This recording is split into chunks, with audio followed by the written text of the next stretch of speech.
আসসালামু আলাইকুম। Expert holiday 365 এর পক্ষ থেকে সকলকে জানাই প্রাণঢালা অভিনন্দন। আশা করি যে যেখান থেকে ভিডিওটা দেখছেন অথবা দেখবেন সকলে অনেক অনেক ভালো আছেন।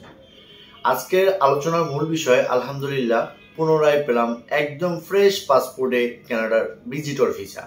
আমি ভিডিওর মাঝামাঝি জায়গায় আমি আপনাকে সেই ভিসাটাকে দেখানোর ব্যবস্থা করবো, অর্থাৎ যে অ্যাপ্রুভালটা আজকে সকালেই আমরা পেয়েছি। তবে আলোচনা পূর্বে আন্তরিক রিকোয়েস্ট, চ্যানেলটা অবশ্যই সাবস্ক্রাইব করে রাখবেন যাতে করে পরবর্তী ভিডিওটা আপনারা খুব সহজেই পেতে পারেন। এছাড়া আপনাদের যদি মূল্যবান কোনো মতামত থাকে চাইলে কমেন্টস বক্সে টাইপ করতে পারেন। আমরা সময় সুযোগ বুঝে আপনাদেরকে একটা অ্যান্সার দেওয়ার চেষ্টা করবো ইনশাআল্লাহ। বাংলাদেশ থেকে বর্তমান সময়টাতে যারা আসলে কানাডাতে যেতে চাচ্ছেন অথবা যারা ভবিষ্যতে যাবেন, এদের মাঝখান থেকে অনেকেরই একই প্রশ্ন যে বর্তমান সময়টাতে ভিসা হচ্ছে কিনা, বা অনেকের ধারণা যে একদমই ভিসা হচ্ছে না। তো আমি আপনাদেরকে কিন্তু প্রায় সময়ই সবসময় বলে আসছি যে আপনার একটি ভিসার জন্য একটি ভালো ফাইল এনাফ। আপনি কয়টা কান্ট্রি ভিজিট করলেন এগুলোর উপরে ডিপেন্ড করে যদি ভিসা দিত, তাহলে যাদের পাসপোর্টে 7-8টা কান্ট্রি ভিজিট করা আছে এরা প্রত্যেকেই অন্তত কানাডা অথবা আমেরিকার ভিসা নিয়ে কিন্তু আসলে সেই দেশগুলো ভিজিট করতে পারতো। বন্ধুরা, এখন আপনাদের একটা প্রশ্ন থাকতে পারে যে আজকে আমরা যেই ভিসাটা পেয়েছি, তো এই ব্যক্তি আসলে কি করে, অর্থাৎ কোন ধরনের ডকুমেন্টস দিয়ে এই ভিসাটাকে আমরা অ্যাচিভ করেছি অথবা অর্জন করেছি। আমি সবসময় আপনাকে একটা কথাই বলে আসছি যে আপনার ফ্রেশ পাসপোর্ট হোক, একটা দুটো কান্ট্রি ভিজিট করা থাক বা অনেকগুলো থাক না কেন, আপনি বাংলাদেশে কাম ব্যাক করবেন কিনা এটা নিশ্চিত করা না পর্যন্ত বর্তমান সময়টাতে কোনো দেশ আপনাকে ভিসা দেবে না। তো আমাদের যারা ভাই ব্রাদার আছে বা গ্রামগঞ্জে বিভিন্ন মানুষ আছে, তাদের মাঝে একটা ভুল ধারণা সবসময় কাজ করে। সেটা হচ্ছে যে আমি অনেকগুলো দেশ ঘুরছি, তার মানে আমাকে ওই দেশ ভিসা দিতে বাধ্য, বা এই দেশ কেন ভিসা দিল না, এই ভাবনা থেকে আপনারা একটু দূরে সরে আসেন। এটা আমেরিকার ক্ষেত্রে ব্যাপারটা ঘটলেও ঘটতে পারে, বিকজ আমেরিকা আপনার কোনো ডকুমেন্টস দেখবে না, বাট অ্যানাদার কান্ট্রিগুলো আপনার ডকুমেন্টের উপর ডিপেন্ড করে কিন্তু তারা এই অ্যাপ্রুভালটা দেবে।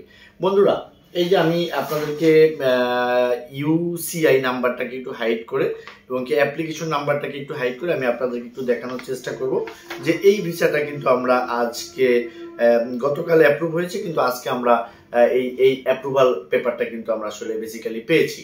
তো যাই হোক বন্ধুরা, এই যে আমি একটু কাছ থেকে আপনাদেরকে একটু দেখানোর চেষ্টা করবো, এটা আমরা আজকে পেয়েছি আলহামদুলিল্লাহ, শুক্রিয়া।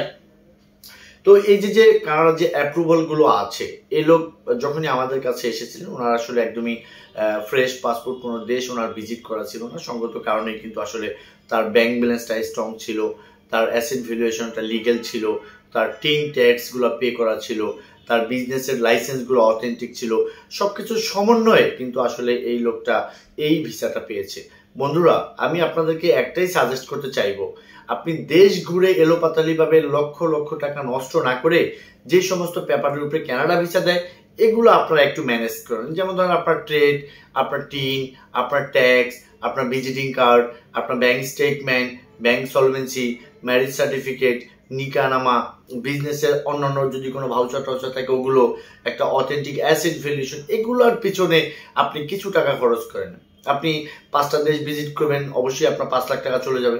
তা আমি বলবো যে আপনি 3টি দেশ ভিজিট করেন, বাকি 2 লক্ষ টাকা আপনি ফাইলের পিছনে আপনি প্রয়োজন আপনি খাটান, ডকুমেন্টস গুলো একসাথে করেন। এরকম হলেই কেবল আপনি স্বপ্ন দেখতে পারবেন যে আপনি কানাডার মতো দেশে আপনি ভিজিটর ভিসা নিয়ে আপনি যেতে পারবেন। অন্যথায় যদি আপনি সারা ওয়ার্ল্ডের সব কয়টা দেশ যদি আপনি ঘুরে শেষ করে এসে অবশিষ্ট একটি দেশ যদি কানাডা বাকি থাকে, সেখানে যদি আপনার ডকুমেন্টস স্ট্রং না থাকে, আপনি কোনোদিন ভিসা পাবেন না, এটা আপনি লিখে রাখতে পারেন। তো যাই হোক বন্ধুরা, আসলে একটু তীব্র ভাষায় কথাগুলো বলার জন্য সরি। তো যারা বর্তমান সময়টাতে কানাডাতে অ্যাপ্লিকেশন করতে চাচ্ছেন, অনেকেই আমাকে অনেকভাবে কমেন্টস করেন, আর আমি কিন্তু আসলে কখনোই কারো কমেন্টসের অ্যান্সার দেওয়ার মতো সময় সুযোগ একদমই আমার নেই, আমি দেই না। আপনি চ্যানেলটিতে দেখবেন যে ভিডিওর পিছনে কেউ নেগেটিভ কেউ পজিটিভ বিভিন্নভাবে হয়তো আপনারা রিয়েক্ট করবেন বা কমেন্ট করবেন, কিন্তু আমি আমার গতিতেই চলছি। এখান থেকে প্রায় মাঝে মাঝে কিন্তু আসলে কানাডার ভিসাগুলো হচ্ছে। আমি কিন্তু এটা বলছি না যে যেটাই আমি সাবমিট করবো ওটা থেকেই ভিসা চলে আসবে, ওটা থেকে অ্যাপ্রুভাল চলে আসবে, এইটা বলার কোনো অধিকার কিন্তু আমি নাই, বিকজ ভিসাটা কিন্তু দিচ্ছে ভিসা অফিসার। তো এই রিলেটেড যদি আপনাদের কোনো কিছু জানার ইচ্ছা থাকে বা বলার ইচ্ছা থেকে স্ক্রিন দেওয়ার নাম্বার চাইলে যোগাযোগ করতে পারেন। অন্যথা কানাডার ফাইল প্রসেস করাবেন, ইনভাইটেশন অ্যাড করবেন। আরেকটা বিষয়, ফাইলটাতে ইনভাইটেশন অ্যাড করা ছিল, সঙ্গত কারণে ওনার ভিসা পাওয়াটা খুব সহজ হয়ে গেছে। তো সকলে ভালো থাকবেন, সকলে সুস্বাস্থ্য কামনা করি। আসসালামু আলাইকুম।